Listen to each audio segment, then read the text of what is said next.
Hello everyone, this is Miss Chelsea and today we will be learning about forces in motion. First, let's analyze and interpret data to identify patterns in the relationship between speed, distance, velocity, and acceleration. So what is motion?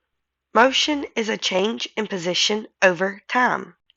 To be able to describe an object or individual's motion, you need to be able to accurately describe its position. We describe an object or individual's position by the distance, direction, and a reference point. The reference point can be used to describe an object or individual's position in comparison to another location.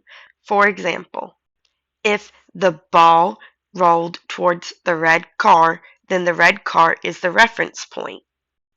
If the mall is 2 miles north of my house, your house would be the reference point. In this case, the distance is 2 miles and the direction is north.